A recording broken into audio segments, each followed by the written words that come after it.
Ok, bienvenue à tous et bienvenue sur le podcast Sport Santé Nutrition. Je m'appelle Médéric, je suis coach sportif et tous les dimanches, je te permets de te remettre en forme et de te transformer et de te préparer physiquement grâce au sport, à la santé et à la nutrition. Et aujourd'hui, j'aimerais te parler d'un sujet que j'aime beaucoup puisque c'est les différences entre l'alimentation sédentaire versus l'alimentation du sportif. Il y a beaucoup de choses qui sont différentes entre les deux styles d'alimentation, entre les deux modes de vie, parce que on entend souvent que il faut manger tant de fruits par jour, tant de légumes par jour, tant de protéines par jour, et derrière ces campagnes un petit peu de publicité, de communication, pour la plupart du temps, déjà c'est du business, faut pas se le cacher, et en plus, donc c'est pas vraiment des vraies recommandations, mais c'est plus du business.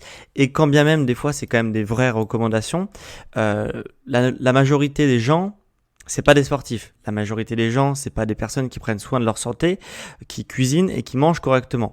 La norme dans notre société, c'est plutôt de manger à l'extérieur, de manger des choses qui sont assez rapides à manger, qui n'ont pas été préparées par soi-même. Et c'est pas de faire du sport régulièrement, de la manière la plus régulière possible. Alors que toi qui m'écoutes, si tu es tombé sur mon podcast, c'est forcément que tu t'intéresses au sport et à la nutrition.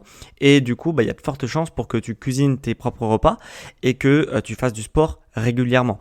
Et ces deux choses-là, et que tu fasses attention du coup à ta qualité de vie en général. Et ces deux choses-là font que les recommandations qu'on fait pour la population la majoritaire n'est pas valable pour toi. Et du coup, dans ce podcast, je vais essayer de t'expliquer les différences qu'il y a entre l'alimentation du sédentaire, au sens vraiment large.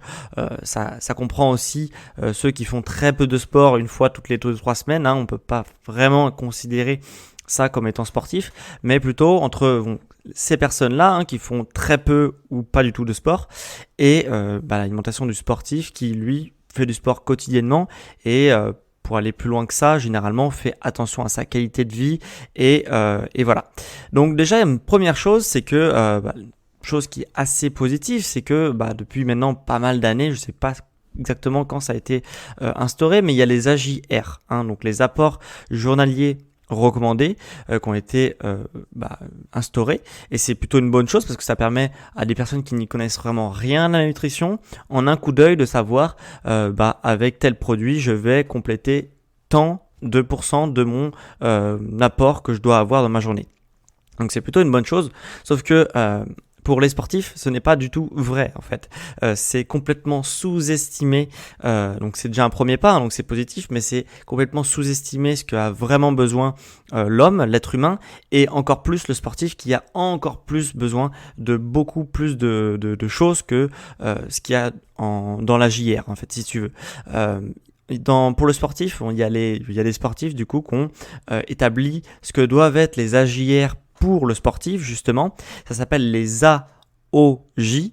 J'y reviendrai à la fin de l'épisode, mais sache que du coup la différence entre les AJR, donc pour la population mondiale si tu veux, pour la majorité des gens, et les AOJ pour la population qui est sportive et qui veut avoir le plein potentiel de sa vie et la meilleure qualité de vie possible, ça varie de 1 à 10 pour la plupart des micronutriments, ok. Donc pour par exemple, je sais pas moi, pour une vitamine C, dans la JR, t'en as 10 fois plus dans la OJ. Donc ça, c'est les vrais besoins que ton corps a besoin quand tu es sportif. Et pour certaines vitamines, notamment la vitamine B12, je crois, et la D, par exemple, on est sur du fois 1000. Ok, donc c'est largement sous-estimé comme je t'expliquais, voire très très largement sous-estimé pour certains micronutriments. Donc voilà, donc il faut pas forcément se fier aux AJR, il faut se fier aux AOJ qui sont beaucoup plus fiables et qui est un peu pas quelque chose de ce n'est pas, ça vient pas de l'OMS si tu veux, l'AOJ, mais c'est un peu le consensus de tous ceux qui étudient la nutrition sportive et la science du sport pour te dire combien tu dois manger quand tu es sportif. Voilà. Donc c'est déjà des meilleures valeurs par rapport à quelqu'un qui est sportif. Donc ça, c'est la première chose, c'est vraiment au niveau des micronutriments. Voilà, c'est très très largement sous-estimé, notamment pour les vitamines A, B, C, etc. Après, il y a le cas des protéines. Alors derrière la bêtise des années 60-70 qui disait de ne pas manger plus d'un œuf dans la journée, que j'ai largement démontré dans mon podcast justement sur ce sujet-là, que c'était complètement faux, de manger pas plus d'un œuf dans la journée.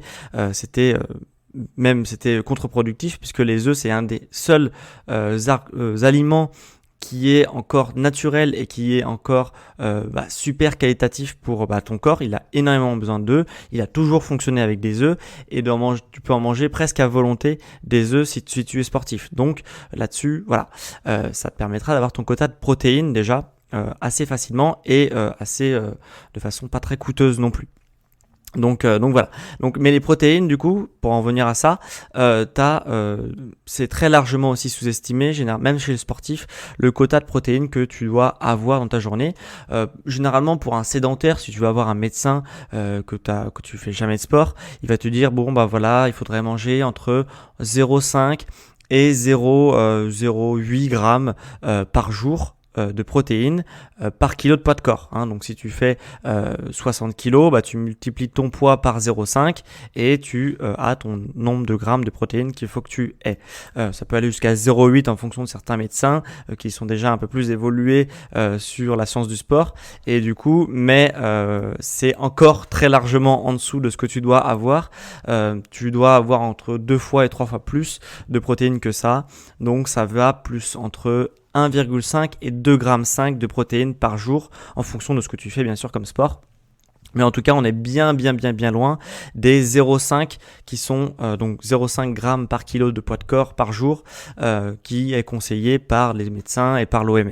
Donc là-dessus, on est très très loin de ce qu'il faut.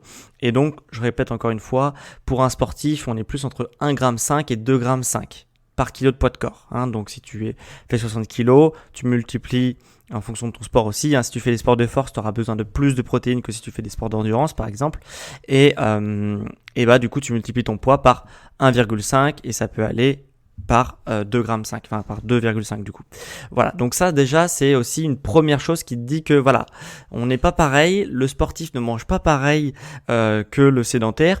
Et voilà, parce que du coup, 1,5 g à 2,5 g par kilo de poids de corps par jour, c'est de protéines, c'est assez difficile à obtenir et du coup ça demande un effort au début de se forcer à manger des protéines et de manger plus de légumineuses, plus d'œufs, plus de viande, pour ceux qui sont pas végétariens et voilà, c'est un réel effort et si on n'arrive pas à atteindre ça, bien sûr il y a aussi les compléments alimentaires qui peuvent aider à atteindre ce quota.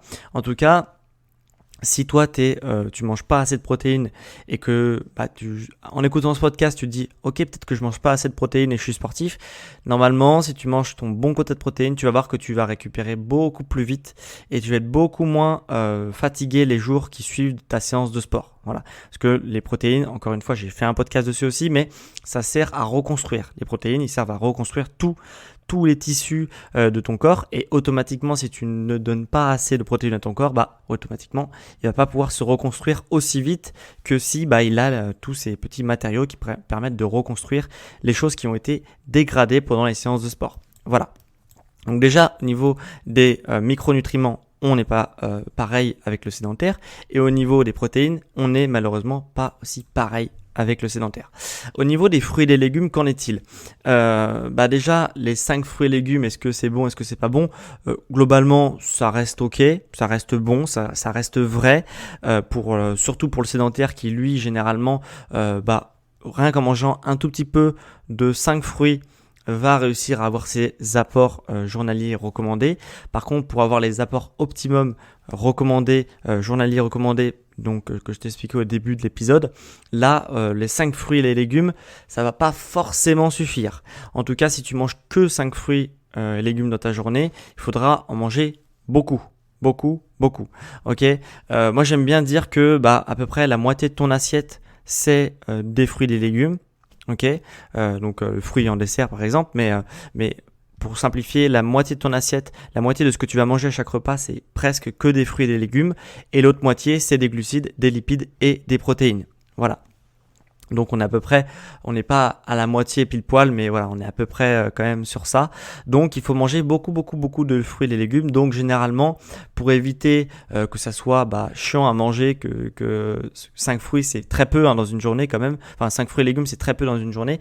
Donc pour éviter généralement que ça soit lassant à manger, généralement tu manges plus de 5 fruits par jour quand tu es sportif. Fruits et légumes, pardon. Donc voilà. Donc 5 fruits et légumes, ça peut être vrai, mais généralement on est à plus que ça quand on est sportif et qu'on veut vraiment optimiser chaque pendant de sa nutrition et de sa vie. Voilà. Et en plus de ça, pourquoi on mange beaucoup plus de fruits et légumes? Alors déjà parce qu'on a des besoins en minéraux qui sont supérieurs, et en plus de ça, comme je t'ai dit, le sportif mange beaucoup plus de protéines que le sédentaire, et qui dit protéines dit acidité. J'ai encore fait un podcast dessus sur l'équilibre acido-basique, mais sache que les protéines ça acidifie le sang. Ok, et c'est pas du tout bon. Ça me permet de faire un terrain inflammatoire, donc c'est pas quelque chose de vraiment bon. Et du coup, ce qu'on fait généralement, c'est qu'on mange autant voire même plus du coup, de fruits et de légumes que de protéines, pour justement basifier, alcaliniser le sang, et que du coup il y a un équilibre qui se trouve comme ça. Parce que si tu manges que des protéines et que tu manges jamais de légumes, ton sang va devenir acide, et là tu vas commencer à avoir des premières inflammations, des premières douleurs qui vont commencer à apparaître, parce que ton corps va avoir un terrain qui va être trop acide, qui ne va pas lui convenir. Voilà, donc double raison pourquoi on mange beaucoup de fruits et légumes quand on est sportif. Un, parce qu'on a des besoins en minéraux et en micronutriments qui sont beaucoup plus élevés. Et deux, parce qu'on a besoin de tamponner, d'amortir un petit peu l'acidité des protéines avec des fruits et des légumes. Donc troisième chose, c'est le sport, bien sûr. Qui dit sport dit quoi? Dit réaction chimique. Qui dit réaction chimique dit une substance plus une autre substance donne une réaction chimique. C'est un petit peu la base en biochimie. Et du coup, forcément, quand tu fais ton sport, c'est des milliers et des millions de réactions chimiques qui se font, et ton corps va consommer justement des minéraux pour créer de la réaction chimique, pour contracter tes muscles, etc., etc., etc. Et forcément, ces minéraux-là, ils vont être apportés par quoi? Par ton alimentation. Donc encore une fois, l'alimentation du sédentaire et du sportif, ça va pas être la même, parce que le sportif qui fait du sport à moyenne haute intensité quasiment tous les jours, et forcément il va consommer des minéraux que le sédentaire ne va pas faire parce qu'il ne fait pas de sport, tu vois. Donc encore une fois, il va y avoir des choses qui vont qui vont être différentes entre ces deux alimentations-là. Et je pense par exemple au magnésium, qui est déjà, la population de façon générale, même le sédentaire, est carencé en magnésium. Le sportif est d'autant plus carencé en magnésium, puisque le magnésium est un minéral du sport, de la réaction chimique due au sport. Au niveau, si tu veux, au niveau du frottement actine-myosine, si tu veux, le magnésium, il sert justement à contracter le muscle au niveau du frottement de l'actine et de la myosine. Bon, ça parlera pour ceux qui ont fait un petit peu de biochimie, mais voilà, le magnésium, en tout cas, sache qu'il est présent dans les réactions chimiques du sportif. Le potassium également la population est également carencée en magnésium, même les non-sportifs. Mais le sportif d'autant plus, puisque le potassium est quand même assez largement évacué lors du sport, pendant le fait que tu transpires et que tu sues. Du coup, voilà, il y a beaucoup de potassium qui va s'échapper à ce moment-là. Donc, encore une fois, le potassium, on en consomme pas assez de manière générale, et encore plus le sportif. Donc le magnésium et le potassium, il faut vraiment faire attention quand on est sportif d'en prendre assez et d'en manger assez. Donc voilà.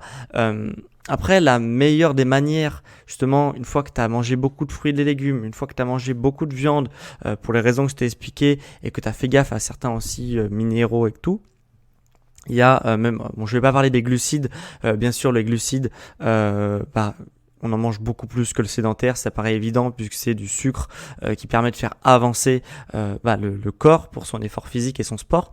Les lipides également, avec le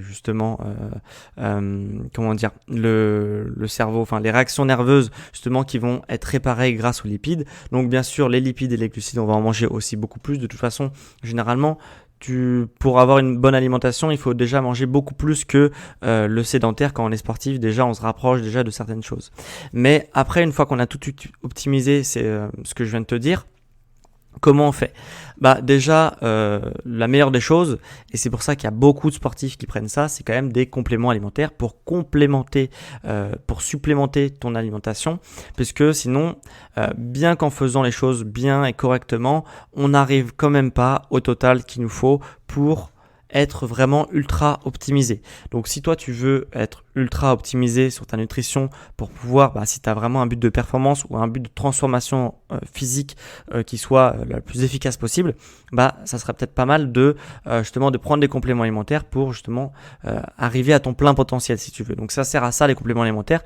Ça marche si tu en prends pas, mais ça marche quand même un petit peu mieux quand tu en prends. Alors après, bien sûr, ça reste un complément alimentaire, c'est un petit coup de pouce qui peut te permettre de passer de 90% de ton potentiel, si tu veux, à 100% de ton potentiel. Donc ça peut être pas mal. Bien sûr, je te recommanderais, moi en ce moment je suis sponsorisé par donc Nutri, je peux que te conseiller de prendre les compléments de Nutri qui sont des très bons compléments, surtout pour les multivitamines que je prends presque tous les jours.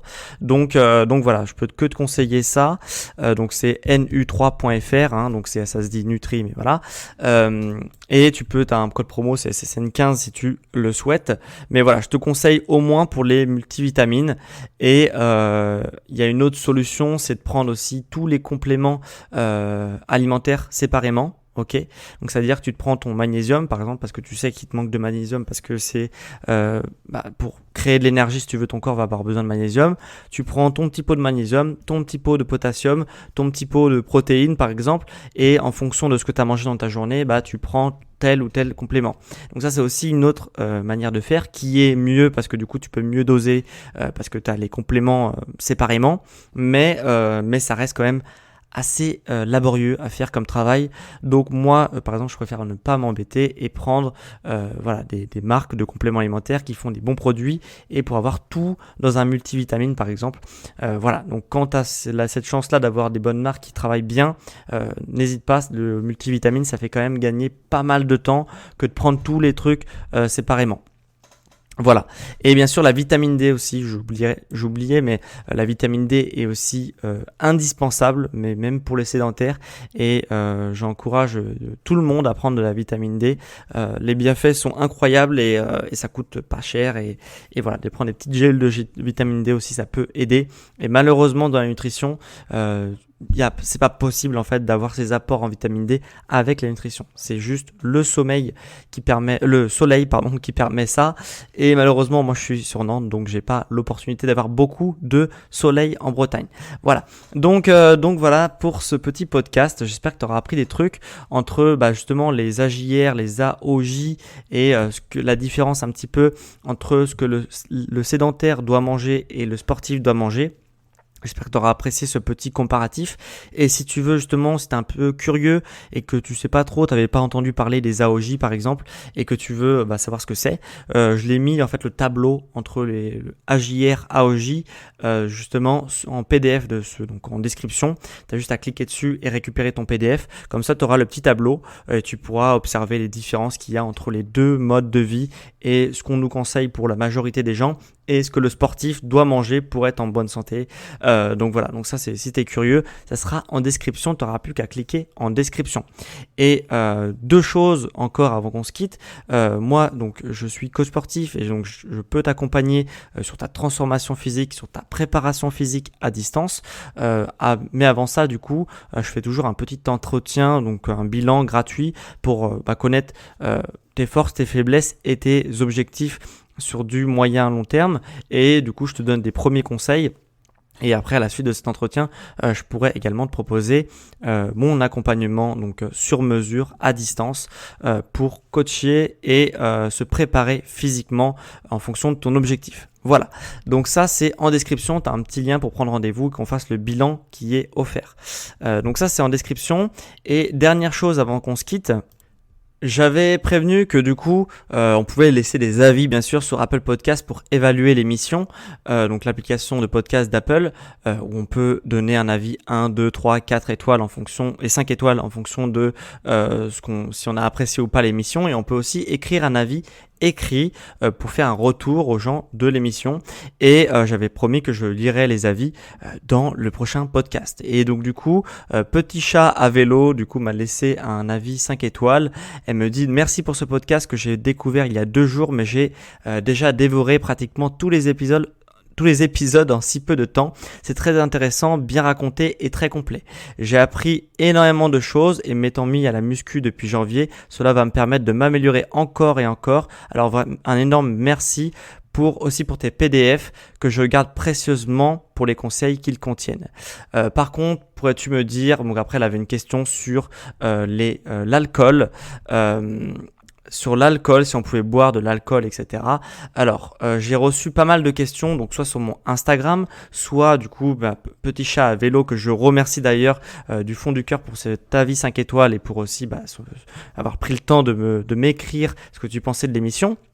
Et pour ta question donc sur l'alcool et sur les alcools à prendre, les meilleurs alcools entre guillemets pour le sportif, même si bien sûr c'est à boire avec modération et bien sûr il y a des alcools qui sont un peu mieux que d'autres. Donc je ferai si tu veux un petit comparatif des alcools et lequel privilégier si tu veux boire de l'alcool tout en restant un petit peu sain, même si bon on a compris que c'était quand même à éviter de manière générale. Voilà, donc j'ai des questions aussi sur Instagram, hein, j'avais incité les gens à me poser des questions sur Instagram. J'en ai aussi en message privé, j'en ai un peu partout des questions. Ce que je vais faire, c'est que là pendant l'été, je vais faire un épisode où je vais faire un épisode foire aux questions où je vais prendre un petit peu toutes ces questions qui m'ont été posées et je vais faire un épisode pour répondre à chacune des questions. Donc comme ça, tu auras un épisode pendant l'été où ça va être des réponses en bataille sur justement pas mal de choses qui touchent au sport, à la santé, à la nutrition. Donc ça arrivera courant l'été. Courant l'été aussi, je vais tester des formats qui vont être aussi un peu plus différents, où je vais inviter des personnes compétentes sur un domaine et elles vont venir, donc des personnalités qui sont connues pour justement qui viennent nous partager leur expertise sur leur domaine précis qui touche au monde du sport, de la santé et la nutrition. Donc je vais tester ça. Tu me diras aussi si ça te plaît. N'hésite pas, si ça te plaît, toujours à laisser 5 étoiles sur Apple Podcast et mettre un petit avis que je lirai en fin d'épisode suivant. Et voilà. Et donc voilà. Donc on se retrouve en tout cas dimanche prochain. Il y a plein de choses qui arrivent sur le podcast et on se retrouve dimanche prochain à midi comme tous les dimanches pour un prochain épisode sur le sport, la santé et la nutrition. Ciao les sportifs!